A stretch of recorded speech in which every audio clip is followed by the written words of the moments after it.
So good morning, everybody, and welcome to London. We're very excited to have our in-person fourth bladder cancer translational research meeting.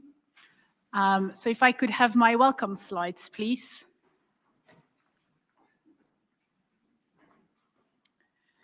So I'm just going to start with some practical information first, and then Rick will say a few words as well, and then we'll get started. So you all have the program in your pack on the table. There is a few changes which you will see throughout the day. So sadly, Melanie Costin can't join us today, but Vicky Sales has kindly agreed to speak on her behalf.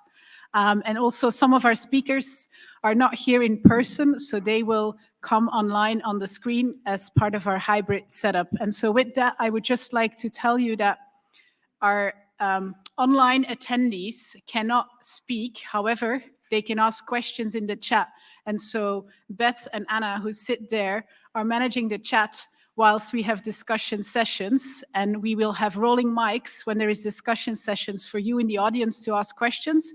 But Anna or Beth will also read out the questions then that come from the chat, so that the people who are following online can still get an answer to their questions as part of the discussion. So we try to keep it as simple as possible by only having the people here speak. However, the online participants can engage through the chat, and hopefully that will contribute to the discussion. And the other thing I would like to add about the program, as you will have seen, we have some posters. So during the lunch break, please go and take a look at the posters. There is also 3 judges. So for those of you who are presenting a poster, there is 2 prizes.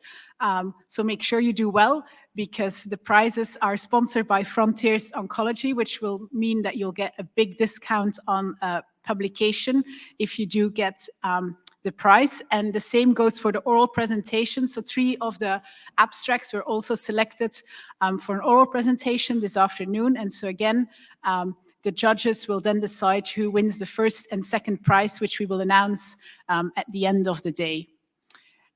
Any other practical things I have to tell you? So the toilets, if you need them, if you go out and you go towards the left, the bathrooms are there. Any other practical question that anyone has at the moment? In which case, I will let Rick say a few words before we get to our first speaker. And very glad to see you all here in London today. Thank you.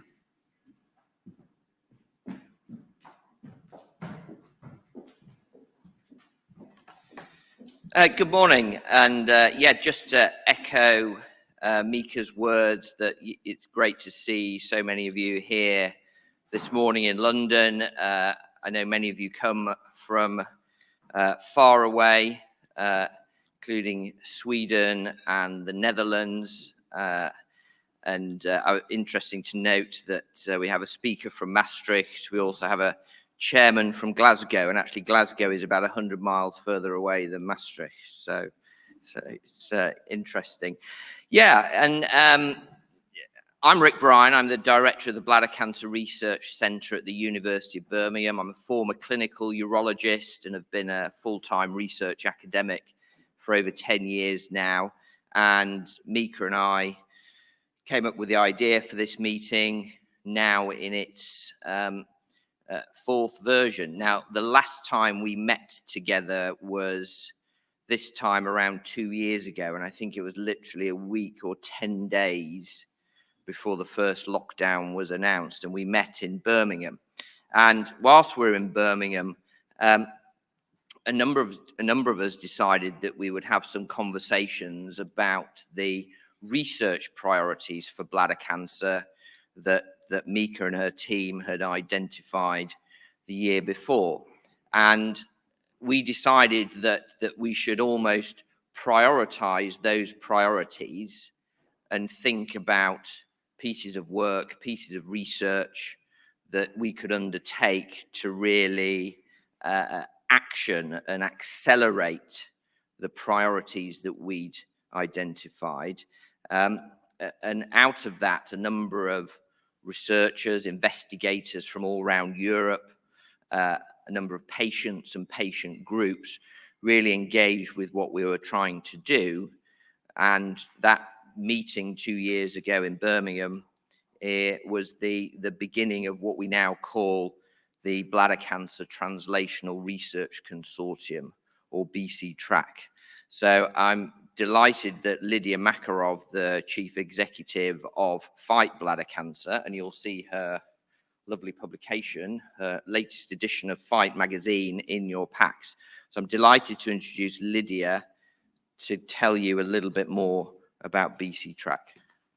Thank you, Lydia. Thank you so much, Rick and Mika. And yes, it's really wonderful to be with all of you face to face today. Very exciting to see so many familiar faces and some new ones as well. Yes, I'll be talking about the Bladder Cancer Translational Research Consortium. But before we get started, just a simple question that I'm sure everyone in the room has asked themselves is, how many people are diagnosed with bladder cancer each year in the UK? One would think that this would be an easy answer to find.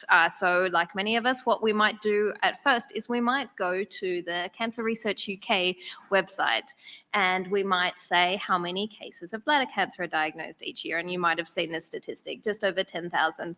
But if you look very closely, you see this ICD-10 code C67, so International Classification of Diseases 10. All of you who work in a hospital, I'm sure, spend many of your time entering different codes, and C6 so C67 is one of these.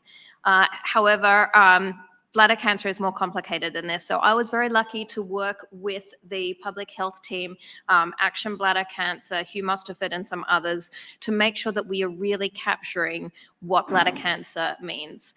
So we spend a lot of time talking about all the different International Classification of Diseases codes with Public Health England to make sure that we were really capturing all of the bladder cancer patients that were being diagnosed. Everyone who's hearing the diagnosis, you've got bladder cancer.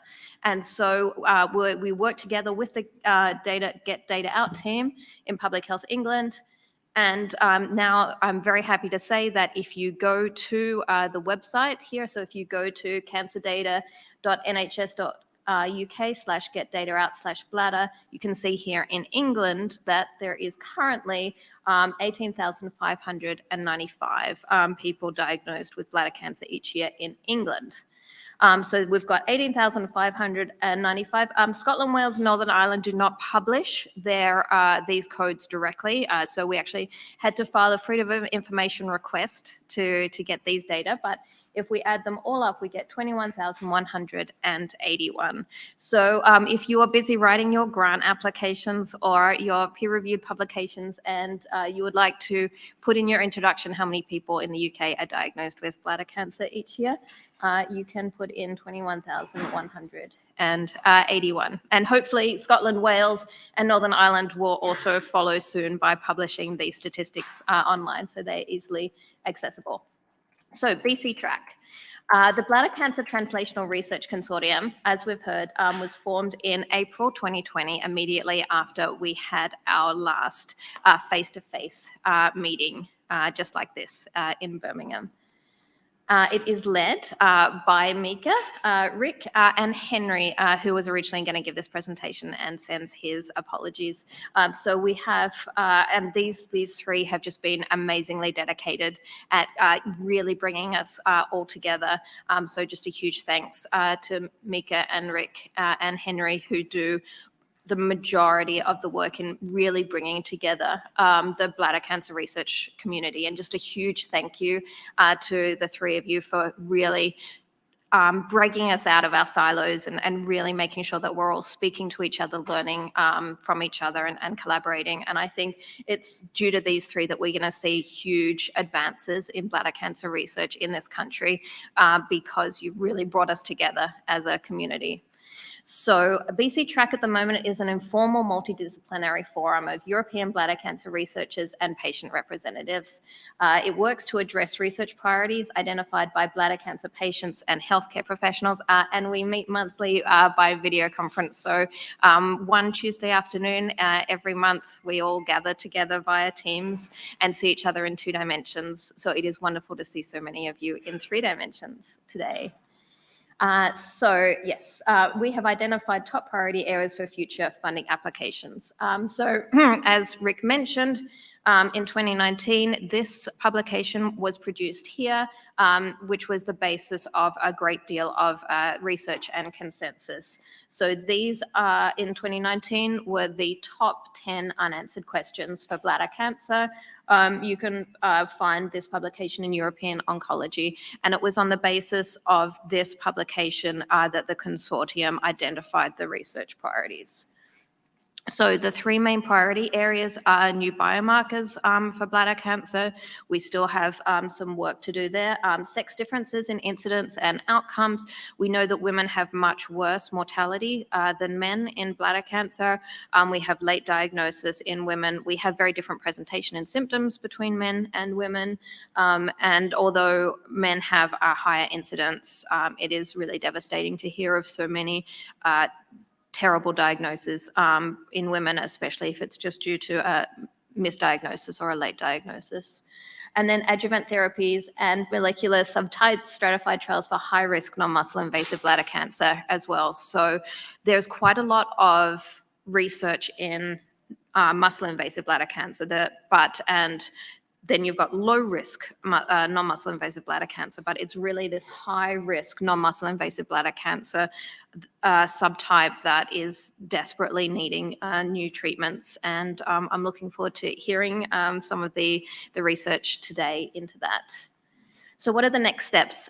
So this week you were all emailed a link to this survey, redcap.link BCA meeting _2022. If any of you have not completed that survey, Mika and Rick have asked me to remind you today. So once again, this is a way that we can make sure that the entire bladder cancer community is helping to prioritize research areas and making sure that we're all working together to identify unmet needs. So on behalf of Mika, please complete that survey. Mika and Rick are also working tirelessly to secure funding to undertake both qualitative and quantitative research projects. So Mika told me this morning that she's actually giving up 2 days of her vacation to sit down and write an MRC grant for this consortium. So it's hopefully we can get more funding and then really start to formalize this collaboration.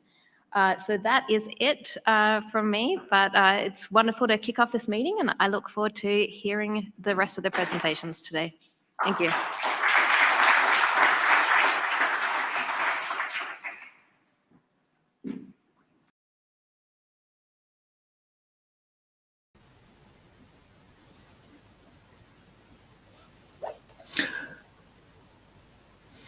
Good morning, everyone. My name's Phil Kelly.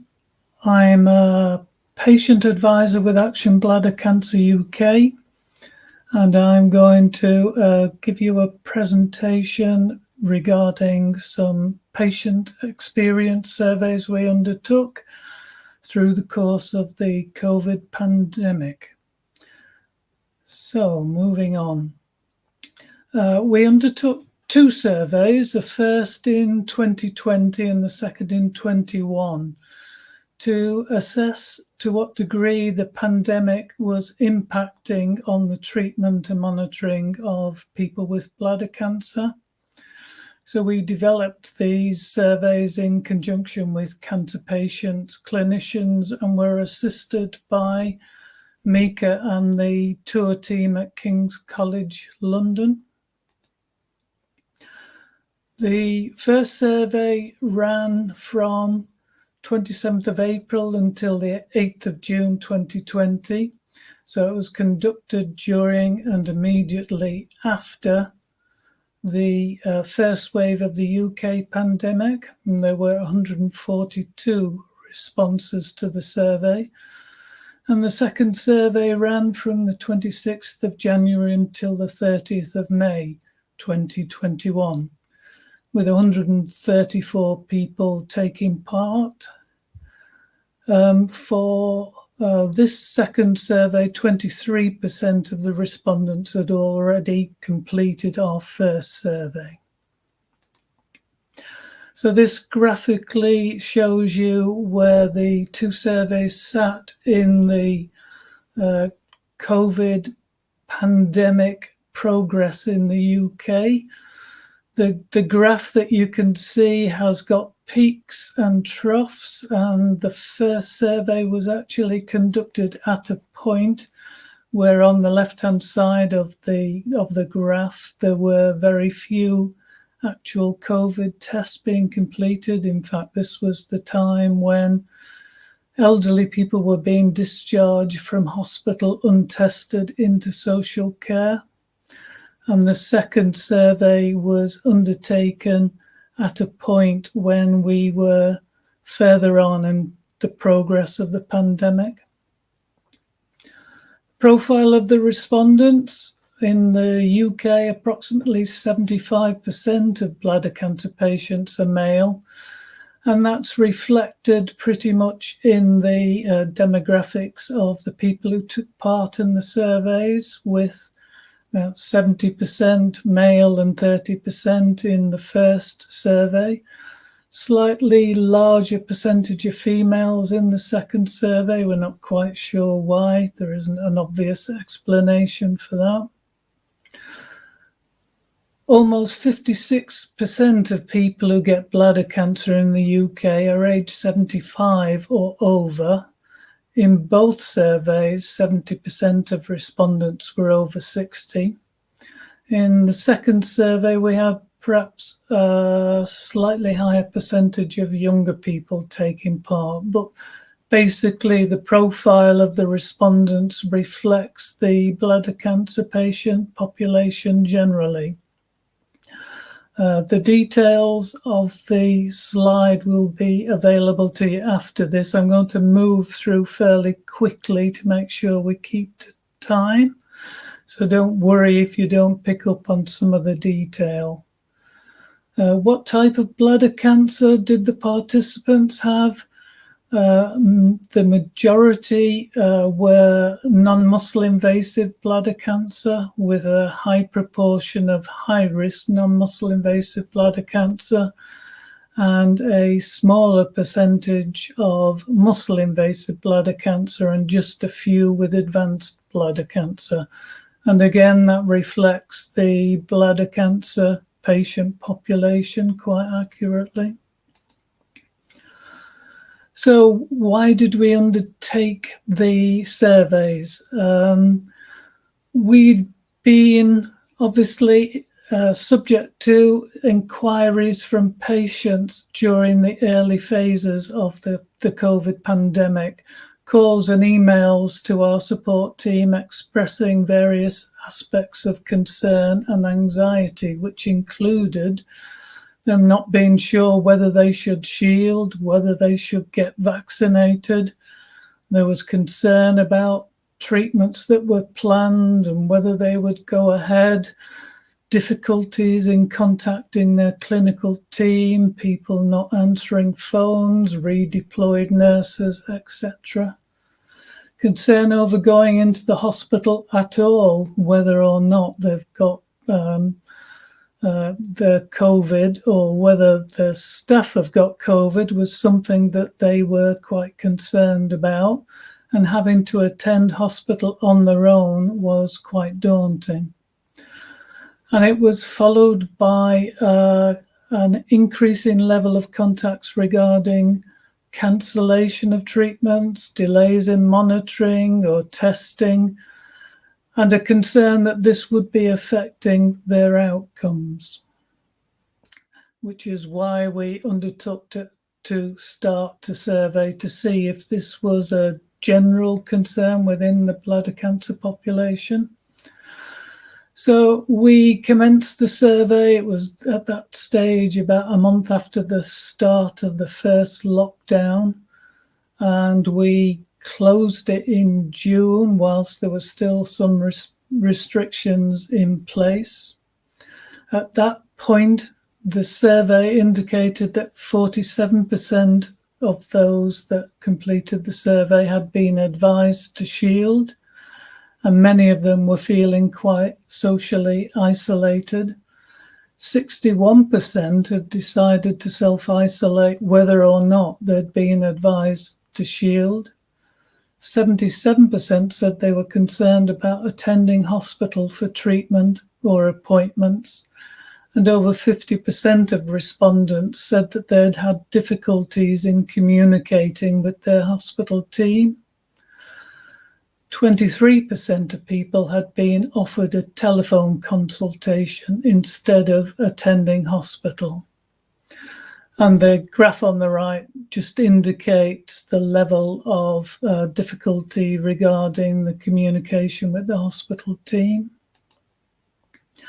Some quotes from that first survey time. One person said to us that admission for radical life-saving surgery with no provision for visiting felt inhumane. Another patient reported that receiving the news that I have cancer on my own and trying to concentrate on what was being said, and also being admitted for my TURBT procedure and chemotherapy on my own, was something that they struggled to cope with. Someone else reported attending appointments alone, attending chemotherapy alone, going for major surgery alone, and 10 days in hospital alone with no visitors. And these were typical of the experiences that were reported back to us in that first survey. The treatments that people were going through generally were the relatively early stages of treatment. A lot of the non-muscle invasive bladder cancer patients were subject to courses of BCG or mitomycin C, and quite a proportion were also subject to monitoring. Regarding the impact on planned treatment and monitoring, 47% of respondents reported that their treatment or monitoring had been postponed, delayed, or cut short, with just 35% reporting that their treatment or appointments were continuing as normal. So a very high level of disruption for patients. The detail is obviously broken down on the right in terms of the specifics of what happened to their treatments or their monitoring. More quotes regarding the impact of delays. I was left to fight for appointments as the scheduled ones were cancelled. I had to ring up and chase them.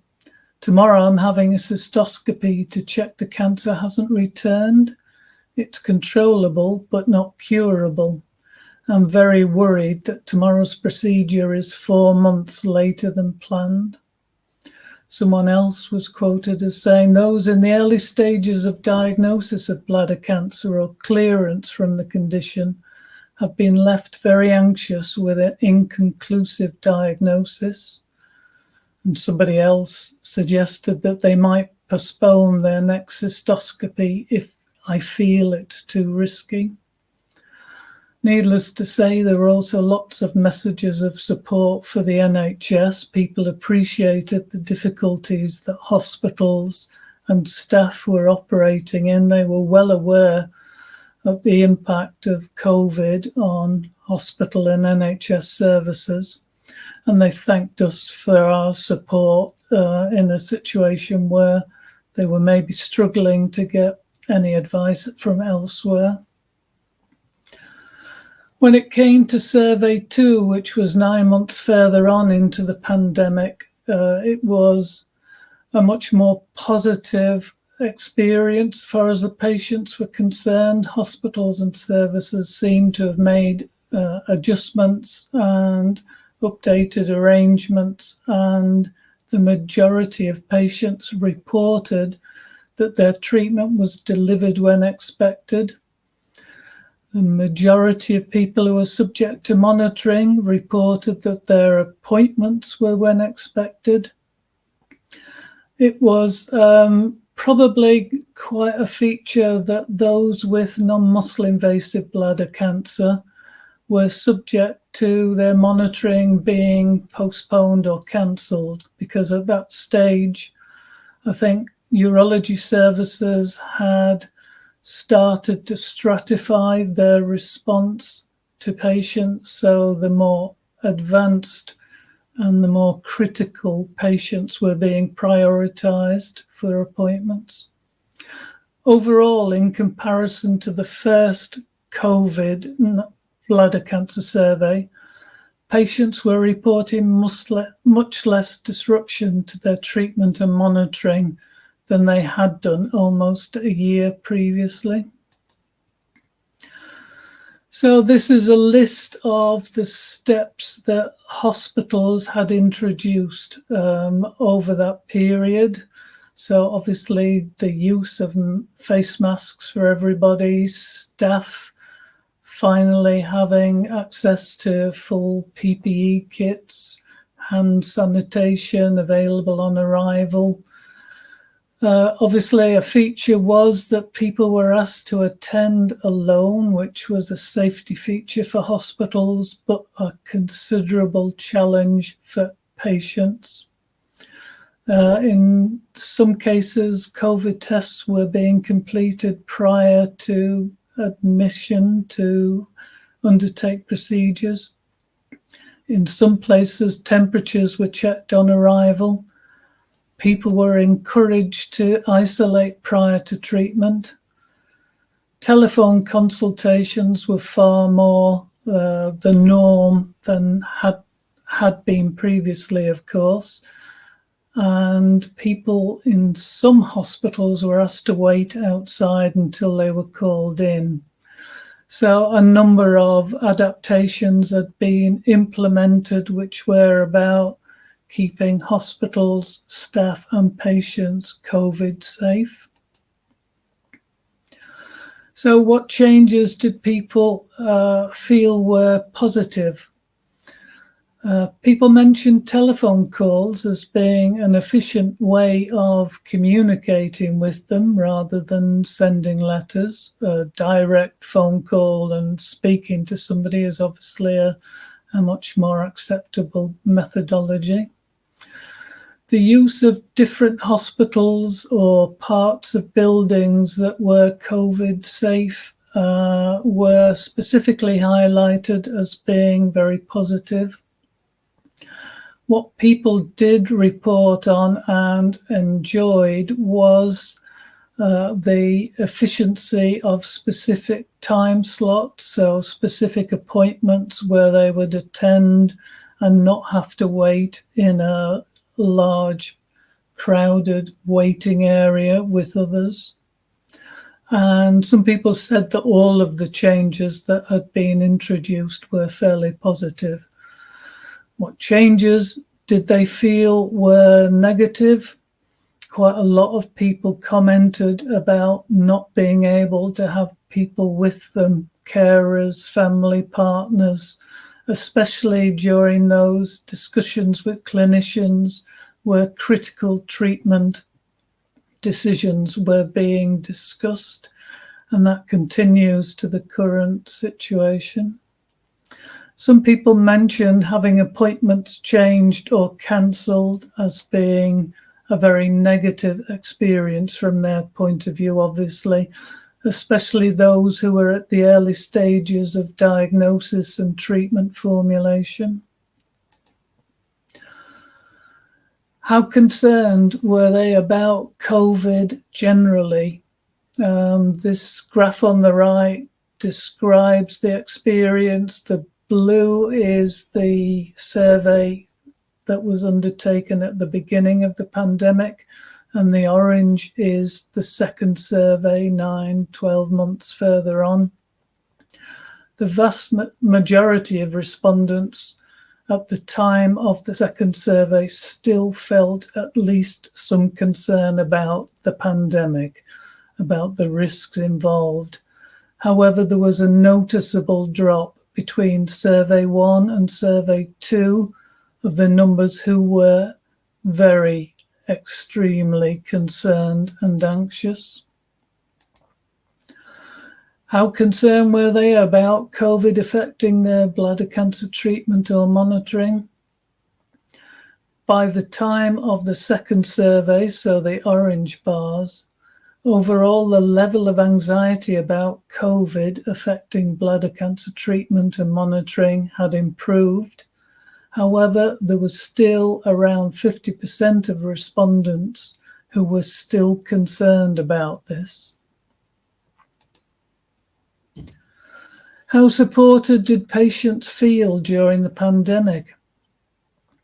The majority of respondents in survey 2 felt as supported as before the pandemic. However, 22% of people felt less supported. Respondents could tick more than one answer, of course. Some people commented that as they were diagnosed during the pandemic, they'd never known what it was like before, and the graph on the right sort of graphically indicates these responses. So, what do these surveys and patients tell us? Excuse me.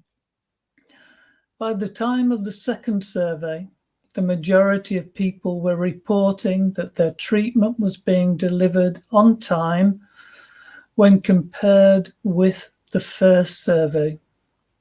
This suggested that the situation regarding treatment and monitoring had improved from 2020, not surprisingly. Whilst the majority of people still had concerns about COVID generally, there'd been a drop in the numbers from survey 1 to survey 2 in those that were very anxious.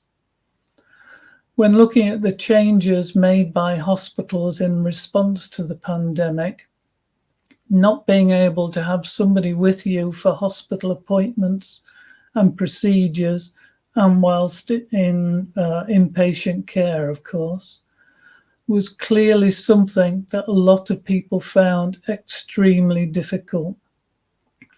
Some of the changes made in response to the pandemic were seen as positive, and certainly lots of patients have reported to me that being able to turn up at a specific time and not have to wait for long periods and not be in a crowded waiting room is a very much more positive experience. When looking at how supported people were, there's clearly a need to better understand the long-term impact of the pandemic on bladder cancer patients and how charities and others can help those who have felt less supported during this time. The impact of the pandemic continues. We continue to get regular contacts from patients expressing concerns about delays to their treatment due to the persisting impact of COVID on hospitals and services. And there is an issue of longer term impact in terms of outcomes and the risks posed by delay in diagnosis and treatment that remains to be explored. We have considered undertaking a further survey. The recent experience with Omicron and its variants means that hospitals are very busy again, and we're certainly getting more calls and contacts from patients who are experiencing delays in going through the process of diagnosis and the commencement of treatments. And we're thinking that we might survey again in the future around specific topics or specific types of bladder cancer. It's clear that hospitals have prioritized the more advanced stages of bladder cancer in terms of accessing their services.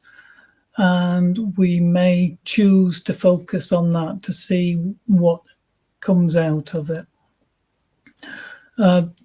I've skipped quite quickly through the slides, and I've not dwelt on some of the detail in the graphs, but these slides will be available to everybody.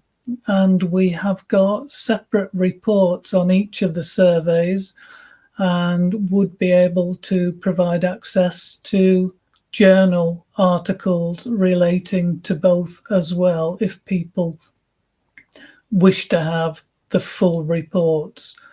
I'll continue to be here for anyone who has any specific questions. So without further ado, I will say thank you for listening, and I hope that everybody enjoys the rest of what I think is going to be an extremely interesting and productive day. Thank you.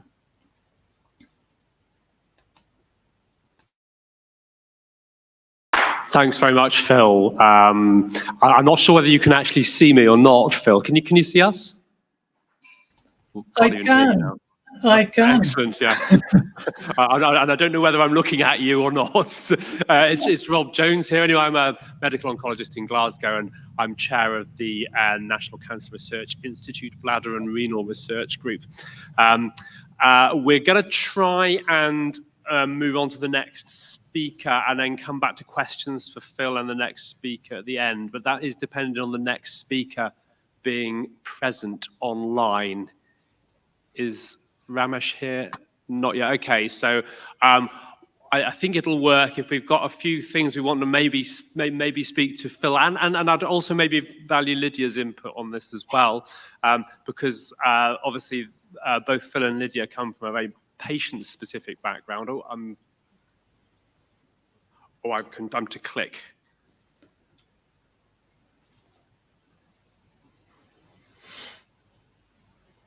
Right, okay, right, yes, okay. Okay, so these are the, I just thought it would be useful just to put the research priorities up there first. But can we, but before we do this, can we just ask if there's any specific questions for Phil and Lydia, either from the floor or from the online audience? So I'm not quite sure who I'm looking at for the online audience. It's yourselves down here, is it? Yeah, okay. Yes, there's a microphone just coming. Thank you. I'm just wondering, the last speaker, did he have any geographical data on the positives and negatives for the various hospitals? As a bladder cancer patient myself, I'm quite a long way into my treatment, and I had no problems at all. But you know, I wonder whether that's just my luck, or if there's any geographical information. Did you catch that, Phil? So I did, yes. Okay. I run a bladder cancer patient support group in my own trust, which is a local district urology service, and certainly they've been successful in prioritising new patients into the service throughout the pandemic. We're getting a bit of a picture of those who receive their treatment in the big specialist hospitals. The centres of excellence have perhaps had their treatment and monitoring interfered with to a greater degree, which probably reflects that they've got a higher level of intensive care beds and greater impact of COVID patients. So it might be as much about whether you're in the catchment of a large hospital or whether you're being served by a local district hospital. We certainly have got the geographical data, and we can make that available to people subsequently. But there's nothing that stands out in terms of north, south, or any other particular regional differences. I think it might be more about which specific hospital you're being treated at and what the COVID pressures have been? I don't know if anybody else has any information on that, on geographical variation. I think from a clinician perspective, it was clear that things came in waves and they weren't equal. So the London was, if you remember, was hit very hard very early on. And so that would have almost certainly had a dramatic effect on services at that time in London specifically. Yeah, so there's another question at the back there. Thanks. Prashant Patel, consultant urologist from Birmingham. As far as geography is concerned, I can give you a little background on what Birmingham had to go through during the last couple of years of pandemic. I'm the clinical director of urology responsible for 2.1 million Brummies. So there was a considerable amount of pressure to run the whole urology unit at the time of the pandemic. So just to give you some numbers, within about 6-8 months of the pandemic kicking in, flexible cystoscopy waiting was 2,000 patients. The highest it reached was 2,400 last year. And at the moment, it is around 450, still waiting to be seen. So right at the point of entry, we were stuffed, so to speak. And that then reflected downstream as well. In the 12, 13 years of me being a consultant urologist, and I do cystectomies for a living, in the last couple of years, the number of T3, T4, and N1 disease I have operated on encompasses the whole volume of the stuff which I had done over the previous decade. So we have seen significant amount of disease progression as well. We've tried all our best in getting the pathways, engaging with other neighboring trusts where we could move patients and do things.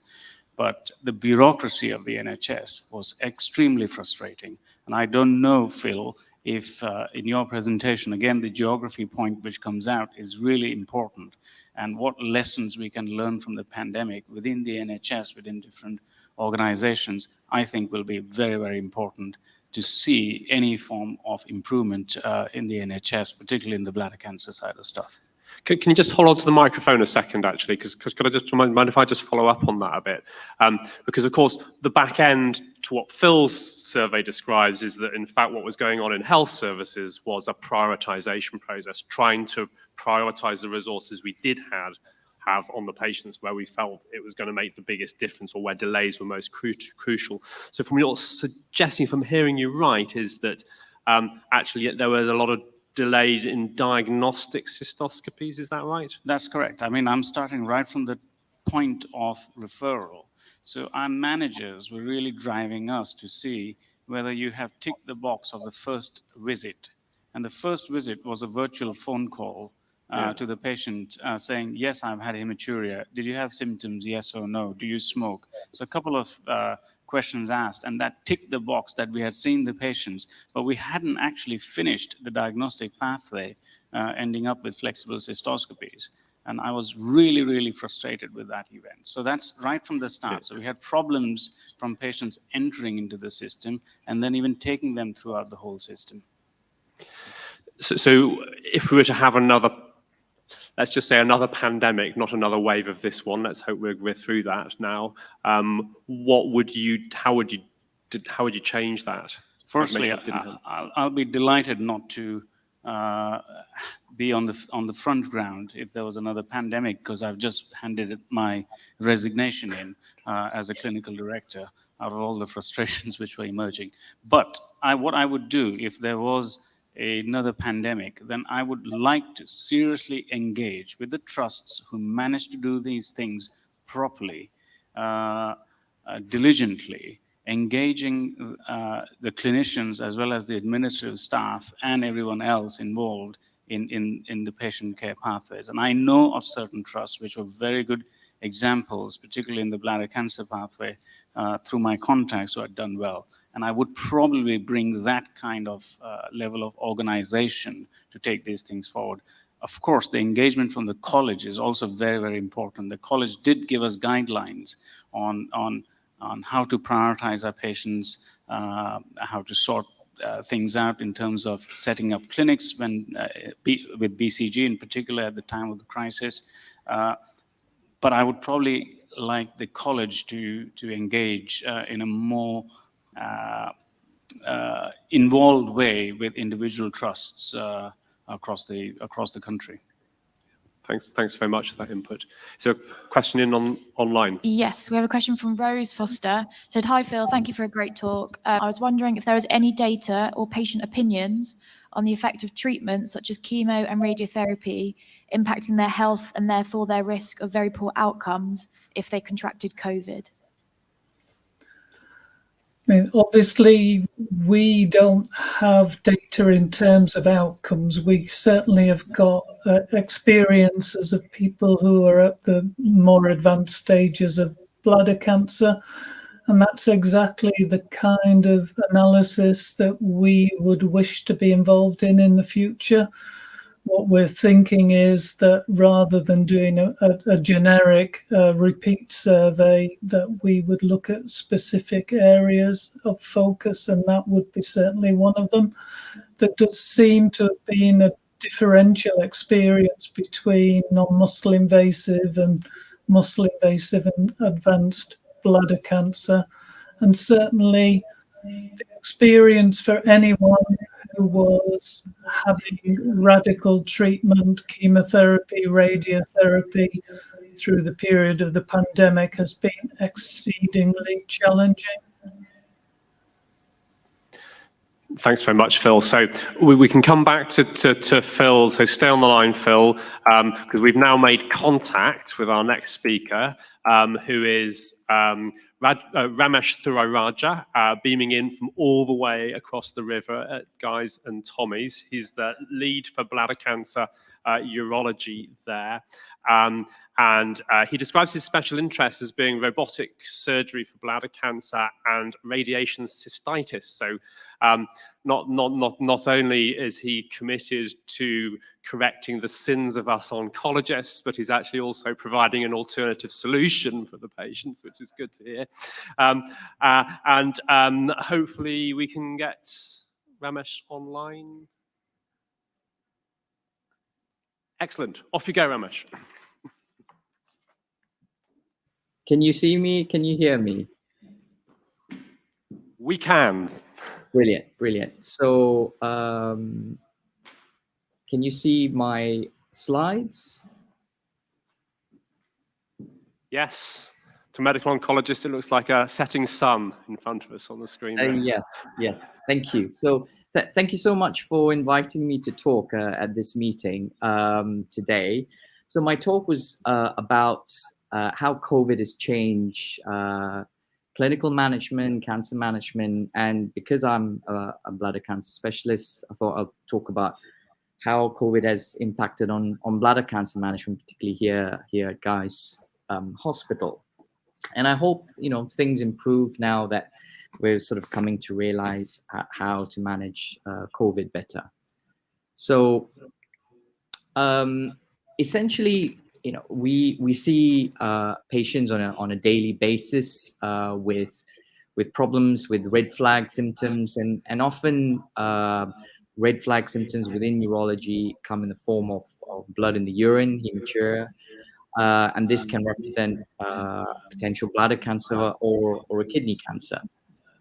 So when Ramesh, so can I interrupt 1 second? Could you go on to slideshow setting, because we're there. That's perfect. Thank you. Perfect. Thank you.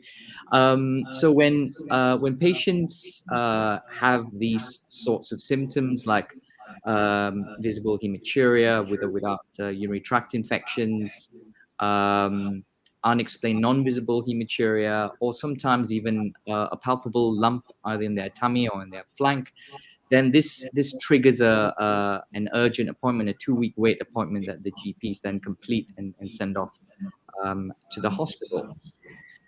So when we see them, they come to our clinic. Patients are certainly concerned and worried, and are we picking up things for every single case? Well, not all the time. So for visible hematuria, we find that anywhere between 20 and 50% will have an underlying cause, whereas in the non-visible hematuria group, so that means blood that you can't see, but a urine dip that the doctor does picks up some blood in it, and there's less than 2% patient that we then find an underlying cause. And then when you look at bladder cancer, a fifth of patients would have presented with visible hematuria, whilst 1 in 12 would have had non-visible hematuria right from the start. There are a number of causes for hematuria, obviously, and it can start all the way up from where urine is formed in the kidney. So it can be a non-urological cause, a nephrological cause, or renal cause, and all the way down to the entrance or the exit of the urinary tract, where there could be anomalies, vascular anomalies, infections, stones, and of course cancers as well. So these are all the things that we look out for to work out what's going on. So typical week for me before COVID was a lot of operating early on in the week, and then in the latter part of the week it would be clinics and a bladder clinic. Leave the best for the last, the bladder clinic and radiation cystitis clinic on Friday. So this is pre-COVID, and it was fairly structured, no issues there. And then COVID hit, and then I think all of us kind of looked like this, really didn't know how to manage the service, because clinics were disrupted, the on-calls were disrupted, we didn't have beds, we didn't have staff, we didn't have intensive care beds. So there was lots of uncertainties to how, and this lasted for a good sort of 6 to 8 weeks. And here at Guy's in St. Thomas's, I think we were in the eye of the storm. We were very early on in the curve, and I think at the peak we had something like 125 ventilated patients in intensive care dotted around both hospitals. So it was pretty hectic at the time, and thankfully this is settled. But there was always this constant sort of juggling act that we needed to encounter between the urgent cancers and the symptomatic non-cancer cases. And this is a real frustration. And we could I certainly feel for the patients and for my colleagues who looked after these patients, because they were pushed to the side. It was all about cancers, and we cannot forget that there are patients who are post-cancer treatment who have side effects of cancer that need managing, and they were kind of pushed aside, which isn't great as well. So we had to stratify our management plan. So when we saw patients who did have bladder cancer, and this is a sort of typical staging classification of the photograph of it, you would have the superficial ones on the surface, the TAs, and then you would have the more aggressive and more advancing cancers, the T2, 3s, and T4s. But we had to work out pretty much very early on whether some of these cancers were pussycats and which ones were the aggressive tigers. So pre-COVID, it was straightforward. We would have patients coming in and saying, look, this is what I have peed this morning. And we would go on and we'd get a camera assessment in the form of a cystoscopy and some imaging. And then once these cancers were biopsied or resected, then they would go on and have their treatment. And there was this pathway and this very regulated process. And then when COVID came, because of restrictions, both travel, as well as availability and social distancing, things had to change radically. And so we had to work out how to best use our services with limited slots, and who would be needed to be seen sooner and who could wait a bit longer. So particularly, for instance, the patients who are on surveillance, who had far less aggressive cancers, were pushed back, and the ones who were new to the service and needed treatment were brought right in front of the queue. We had to risk stratify patients, and so there was a lot of discussions about who should have what done before then going on to have their management undertaken. And then we had the treatment strategies for cancers that were non-muscle invasive, muscle invasive, advanced and metastatic. So the British Association of Urological Surgeons then had consensus and guidelines for urologists around the country as to who required treatment, what sort of treatments would be more appropriate for what sort of patients. This was a very quick learning curve for lots of centers around the UK. It was difficult, but we somehow or other got our act together and created some guidelines to help everyone around the UK. Very interestingly, recently 14 of the tertiary units got together and we looked at our data from 2020 and 2021, and we've come up with an abstract that's just been accepted at the British Association of Urological Surgeons in summer this year. And there's clearly a change in how patients were managed during this time. And there's clearly also some variation depending on which part of the country you're based as well. So it'll be very interesting when this is presented. So COVID-induced medical pressure, like I said before, there have been problems with theatre availability, staffing, and hospital beds. So this became a snowball domino effect. So the delays happen with no face-to-face reviews in both in primary care as well as in secondary care. I remember sitting down on a Saturday just making phone calls for patients we would normally see in the one-stop clinic. There was certainly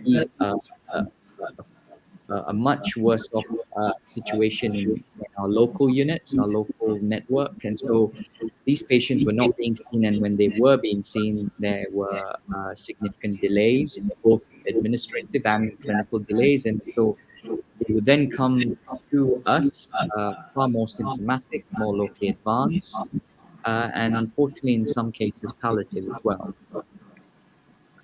So how did we then start to change and do things differently? Well, so we had to be innovative, but I think this creates a good response when you are in a difficult situation. So we started off with looking at diagnostics. So urine biomarkers have been around prior to COVID. It's looked at in detail by a number of groups, and this is the University College Hospital London group that looked at urine biomarkers and how it could be used in the clinical setting, particularly with the human genome being revealed. There's been a lot of interest in this. And their sort of final comment was that, and this is pre-COVID, this article, that urine biomarkers were not ready to enter the fold in terms of being an adjunct or a replacement for some of our diagnostic investigations, like a cystoscopy, which I'm sure people who've had it will say that it's not the most comfortable thing to undergo.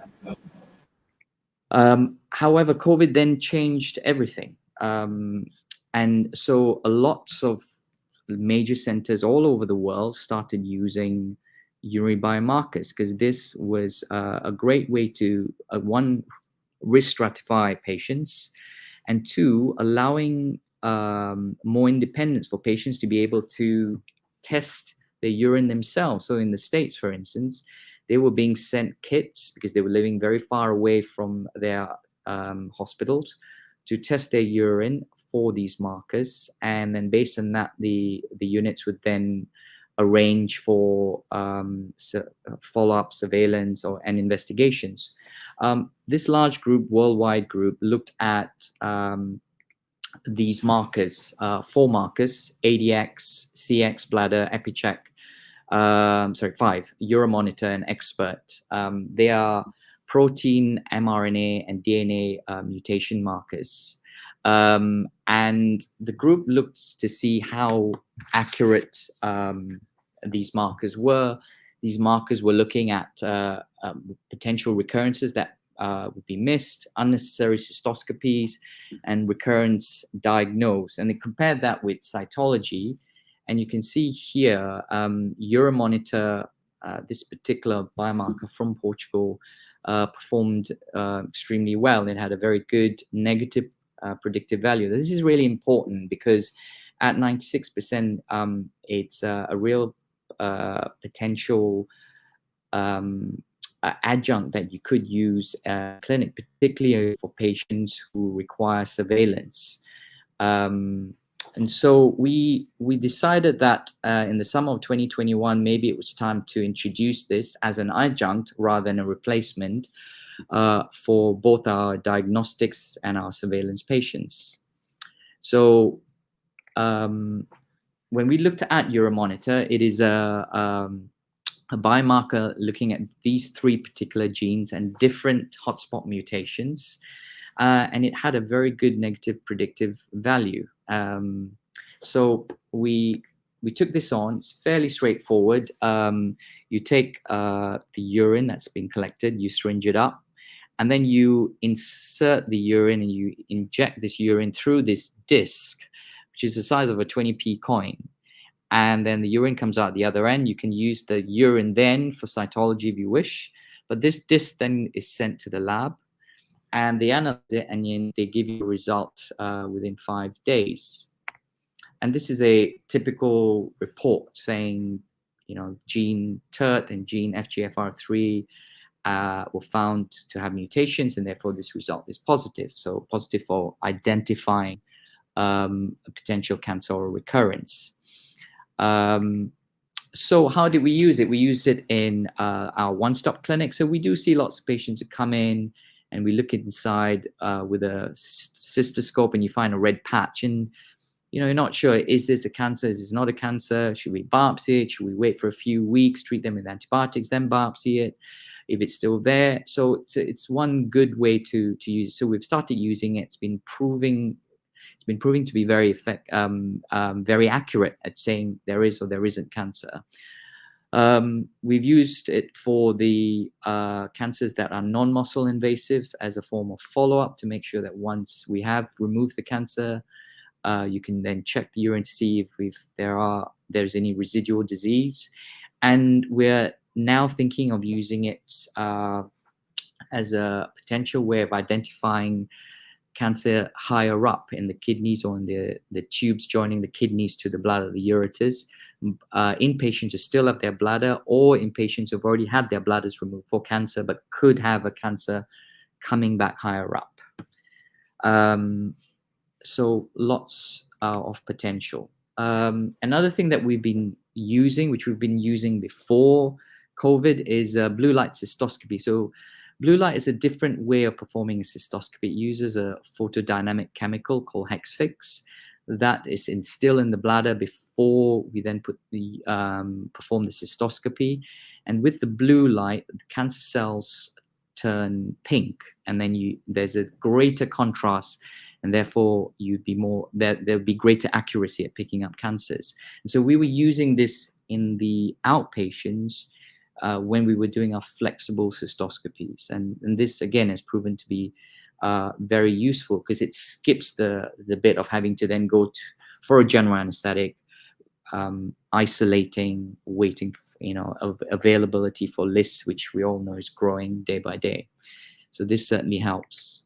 The other thing which we have done, and I'm sure Mr. Prashant Patel knows all about this, we've discussed this before, is the pinch biopsy together with MRI and PET scanning. And this has proven to be also very effective and efficient at getting patients through, particularly people with much larger cancers and multiple cancers in their bladder, rather than trying to go and resect everything, knowing that these patients are likely to require more radical surgery, is to get a diagnosis quickly. So you get this done in the outpatients, and then they can go on and have their staging scans before going straight to major surgery.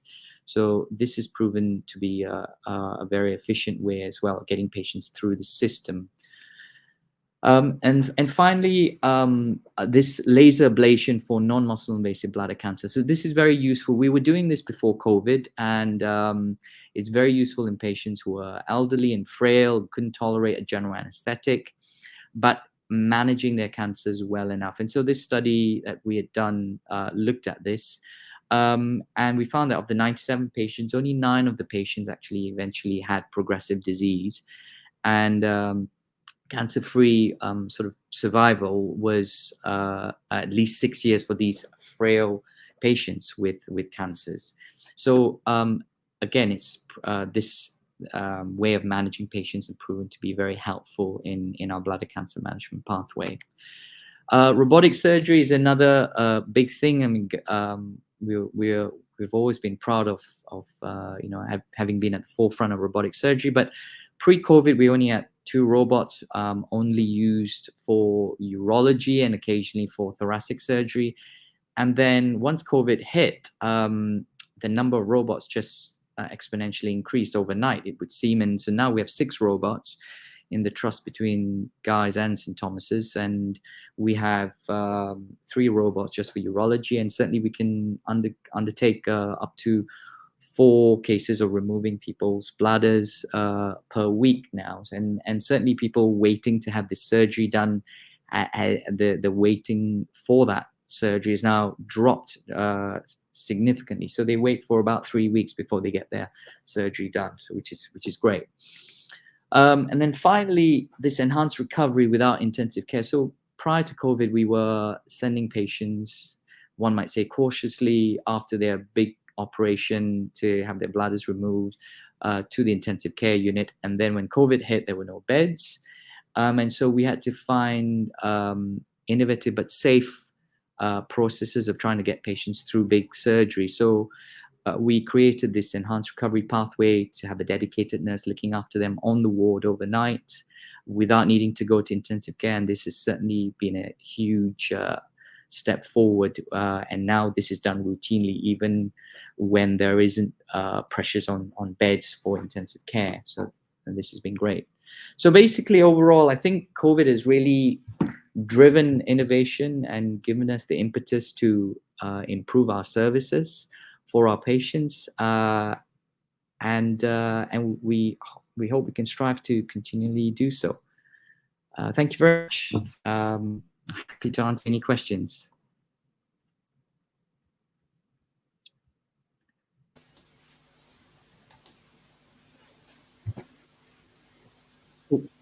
So can you turn off the stage, Ramesh?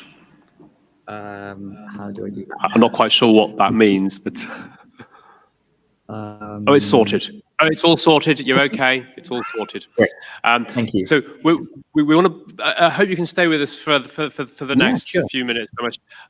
We want to have a bit of a discussion about the priorities. But first of all, are there any questions specifically for Ramesh about what he has been talking about? Is there anything in from the floor? Yes, Ananya. Oh no, so at the back first, yeah, and then down at the front, please.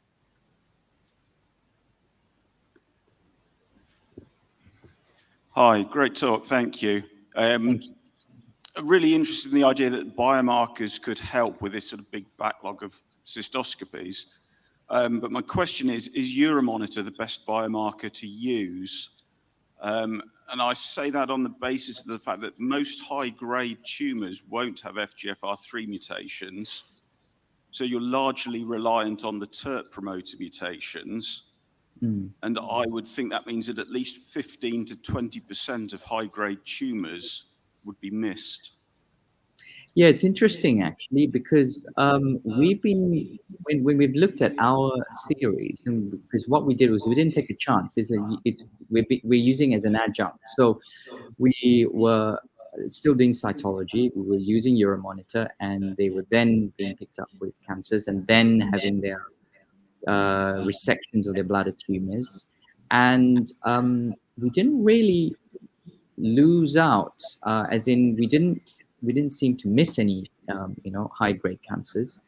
I mean, whether because they were just obvious, or because we're still doing their cystoscopies, I don't know. But certainly, we were still picking up patients with pure CIS, and the Euromonitor was positive on that. That's really interesting. Thank you. Very interesting. Yeah. There's a question down the very front here. Sorry, making you run for your money today. Thanks very much, Ramesh. It was a great talk. I'm Ananya Chowdhury from Manchester and a clinical oncologist. So do you have any data or any feel for how the non-surgical specialties managed during COVID in your centre? Yeah. I mean, I think they were, you mean the physicians and the oncologists?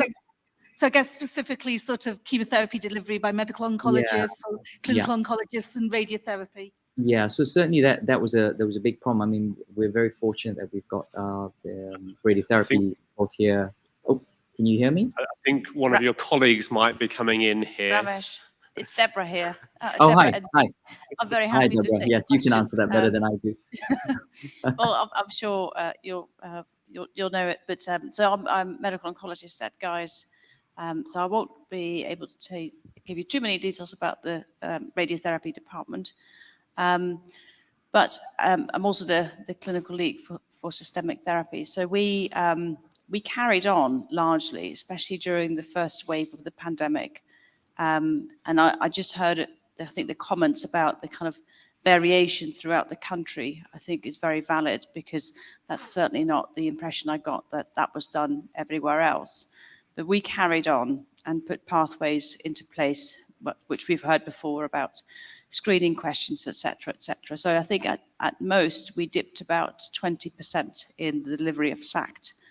And we prioritized kind of treatments and patients kind of early on. We had those discussions early on, whereby we focused mainly on the delivery of the most curative treatments, etc.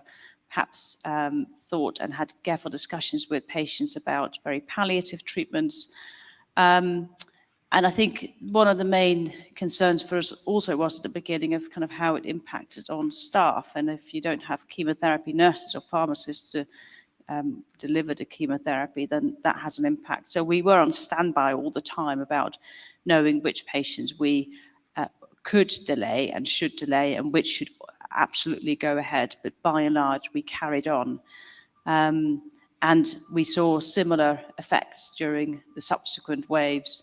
But at no point did we create a backlog of patients due to be treated and are, you know, from the point of consent to starting treatment, especially for those with radical intent, there is no wait time. So in our sense, I feel that was managed quite well, with a lot of support from managers, I have to say. And I think that was a very valid comment from behind me about that. This is obviously that you don't do this in isolation. From not talking about bladder cancer, but talking about, you know, prostate cancer, a lot of those radiotherapy treatments were delayed and that was considered safe. But by and large, everything else went ahead. I don't know whether that answers your question, Ananya, but... I don't know, does Ananya want to maybe comment on what you did with radiotherapy?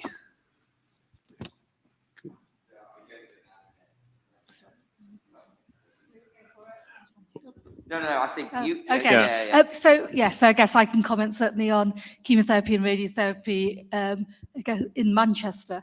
And there is some data nationally as well, actually, that's been published on patterns of changes of radiotherapy protocols during COVID. So similar, I think, to Guy's and Tommy's, we prioritised all our patients across all tumour sites as to whether patients were being treated with curative intent or not. And then we also looked closely at all the evidence that was used for the treatments and actually made some decisions based on whether the evidence showed that there was a significant benefit from treatment or not. And we arbitrarily put the significant benefit at over 10%. So that meant that some treatments that gave significant benefit, but low percentages were discussed with the patient as to the risk benefit, especially the first wave, where, to be absolutely honest, I think most of us didn't know what the impact on infection risk a lot of our certainly systemic treatments would have. Bladder cancer specifically is what we call a category 1 cancer in my centre. So this is based on, we have categories for cancers for radiotherapy, and a category 1 cancer means that delay in treatment, especially with radiotherapy, has an impact on prognosis. So for bladder cancer, by making the bladder cancers category 1, it meant that they were prioritised above other cancers, for example, prostate cancer and breast cancer. Other category 1 cancers are things like cervix and head and neck. So that meant that our radiotherapy was done without delay because it was prioritised. We didn't give chemoradiotherapy, but we have hypoxia modification in Manchester. So we can give carbogen and nicotinamide, which is not immunosuppressive, which meant that patients did get appropriate radiosensitization with their radiotherapy. And we've always used a 4-week schedule, not a 6.5-week schedule. So again, by using hypofractionation, we felt that we were minimizing the footfall. So I think for radical bladders, a bit like Guy's and Tommy's, we think we did as well as we could during the pandemic in treating them. I think where we learnt lessons actually was with our systemic treatment, because once we got the first data showing that there was, providing you did good patient selection and you had appropriate measures in place, that there wasn't an increased risk from systemic treatment, that's when we reintroduced chemotherapy for our bladder patients. Thank you, Ananya. Rick? Yeah, I'm just going to try and draw a couple of things together. So, as one of the authors of the ABC UK survey, so there clearly was variation in practice, and it's great to hear, some of the good practice and category 1 stories from other units here. The survey was not big enough really to be able to conclude on regional variation, and we can really only describe anecdotes. But I think anecdotally what was surprising in the first survey was the number of patients who were due to have neoadjuvant chemotherapy either prior to cystectomy or radiotherapy, the number of those patients who had had significant delays in the receipt of their neoadjuvant chemotherapy around the country. Another quite, surprising finding were the number of patients who had actually swapped from cystectomy to radiotherapy. Clearly that treatment decision is a massive decision for patients when you decide whether if you're counseled appropriately that this can be managed with cystectomy or with radiotherapy, and patients go through a long period of making that decision. And then suddenly in the pandemic, numbers of patients were just being switched to, completely having that decision turned on its head. So obviously there was variation. I mean, I think also coming back to Doug's question to Ramesh, ideally what you want is an accurate diagnostic biomarker that can risk stratify the need for TURBT sooner rather than later, and also potentially one that can give you the risk of recurrence in the surveillance setting. And that's something I'll tell you about a little bit later this afternoon. Yes, we got a whole session on it, so I wasn't going to dwell on the exactly. the diagnostics side. But yes, yeah. Mika. I just had a question for Ramesh, but it's more because I'm curious. Because I saw on Twitter, Ben Chalakombe wrote something about the shortage of cannula seals for the Da Vinci robot. So I was wondering, what's the reason for that? And probably has nothing to do with a pandemic. Maybe it does, but given the emphasis you put on robotic surgery. Yeah, I think it's due to the supply shortage. It's a national shortage. So the company had a sort of a infiltration into their logistics, and so corruption within their computer pathway and stuff like that. So I think that's probably why that's happened. Yeah, one of those things we keep hearing about. But yeah, this happened overnight, basically. We've got a question online, and then another one. Well, it's more a comment from Nick James. So he was just talking about what he did at his centre. So he said, we carried on giving 5-FU and MMC at the Marsden as no infection risk and felt preventing recurrence much more important. They used 4-week 55-20 as per BC 2001. I'm sure many more of you know what that means. And then the Marsden data shows only patients who are actually vulnerable with the BMT hem-onc patients, where we had wiped their immune systems, and they did a large survey across the whole of both hospitals. So what was a bit about the bone marrow transplant patients, sorry? So the data showed that only patients who were actually vulnerable were the BMT hem-onc patients. Right, yeah. I mean, just as a sort of comment there, of course, at the beginning of the pandemic, we didn't know any of this stuff. And so a lot of the decisions were taken making assumptions which mercifully turned out to be largely wrong about vulnerability and treatment. But one thing that was definitely the case was that coming into a hospital, particularly an acute hospital, was a very good way of coming into contact with the virus before we had vaccines. So a lot of the measures that were put in place were actually very much about just trying to reduce footfall to hospitals. And I'm not sure that that was a mistake, to be honest. That's personal view on it. Jenny. So Ramesh, I wanted to ask you, I've spoken to a number of urologists, and some are very supportive of blue light cystoscopy, and others actually say it's a waste of time, it's a huge expense, and we can see ourselves from patches by cystoscopy. So I'm just interested in just a quick comment on how useful you find blue light cystoscopy.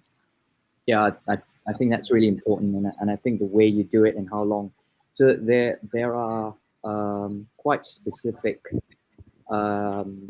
one indications and two methods of exactly how you perform the blue light. And so once the hex fix is instilled, you've got to wait for a minimum of 15 to 20 minutes and for a maximum of an hour. So in some centers, if you've got delays from when the patient has blue light to when they actually have the camera placed in the bladder, there's beyond an hour, for instance, and you keep switching from white light to blue light, again, technical issues, you'll get bleaching, and you will then start losing the efficacy of blue light. So some people may, and I've had that as well, because of delays in getting from the patient from where they had their installation to the surgical point. But when it's done properly and efficiently, it's far more accurate than white light. And you need a good confirmatory test. So you may have urinary biomarkers, but you don't have that gold standard being a true gold standard, then you don't know whether your biomarkers are effective. Thank you. There are lots of questions still in the hall, but I'm going to get into real trouble with the organising committee, because we've actually been tasked with a very specific thing to address here, which is about the 2019 research priorities. And the question is, do they remain? I don't know whether it's possible to get them back on the screen, but I guess if we can slightly paraphrase the question, and that is, in light of what we've been hearing today, does our experience of the pandemic actually change our priorities for research going forwards? As I said, hopefully pandemics are not going to be something of the future, but actually, from a knowledge perspective, we were unprepared for the impact that a pandemic would have on cancer care services generally and bladder cancer specifically. So if I can slightly just, it's not advancing here. I don't know. Here we go. Sorry, I'm going to have to run. I've got clinic, so I'll see you all later. Okay, thank you very much, Ramesh. Thank you. Bye.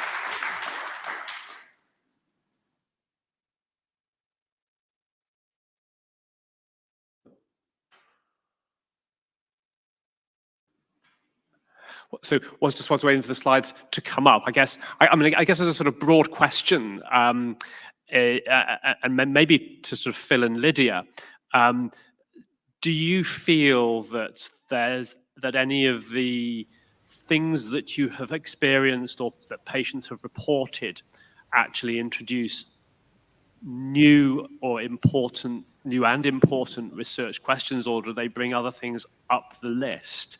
I guess just as a sort of one observation is that we've already started. I've suppressed what I think might be a lively discussion about non-invasive diagnostics. Oh, we're there now. Okay. And the question I wanted to ask, but held back on, was can the urine monitor test be done at home? Because actually, in terms of it may be a good test, it may be a slightly less good test than cystoscopy, but if it can be done at home, is it better than nothing, which is essentially what we were offering patients in the pandemic, and actually being prepared for future crises it may well be an area that we do need to push forwards in addition to using them as adjuncts for optimal care. I guess if we look at the research questions that are up on the screen now, does it? So I suppose it's items 4 and 5 really here. Does it push them up the ranking? I don't know what people's views are on that.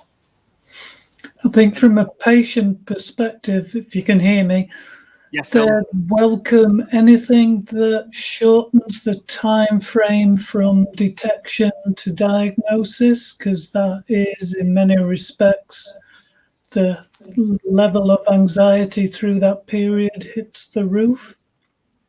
So almost anything and anything. Do you think? Can I just tease on that a bit, Phil? Let's just say the test is not quite as good as waiting for a cystoscopy. Do you think patients would trade efficacy for rapidity? As long as there's a catch-all process further down the line, I think they'd welcome it. It's the waiting that patients report as being the most difficult bit of the journey. Yeah. Okay. And certainly anything that reduces the invasiveness of diagnostics and treatment would be very much welcomed. Rick? Well, I was just going to respond to Phil and say, potentially there could be a trade-off. So with some urine tests, actually, you may want to get a subgroup of patients in a lot earlier for their assessment at the detriment of other patients who a urine test might suggest had lower grade, lower risk disease. So there might be a trade-off of getting the really urgent ones in quickly, and other patients waiting possibly a bit longer than they currently do. How would that go down, Phil, do you think? So just to make sure I've got it right, what you're suggesting, Rick, is if they could develop a test that was very good for detecting the high-risk patients, or at least the patients who are urgent, which presumably is the high-risk patients, but may not be so good for the lower-risk patients. Is that what you're suggesting?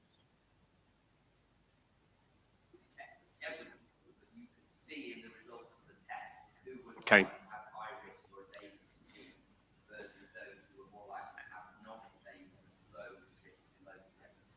So I don't know whether you caught that, Phil. I'll maybe see if we can come in from the urologist of that. Sorry, I've forgotten your name already. It's Prashant Patel. Whilst you're discussing around trade-offs about a particular test, why don't we just look at the history of our 2-week wait screening pathway for hematuria patients. Now, if you go back pre-2016, the older guidelines, they had the cutoff ages at 45 for visible, non-visible hematuria and combinations of thereof.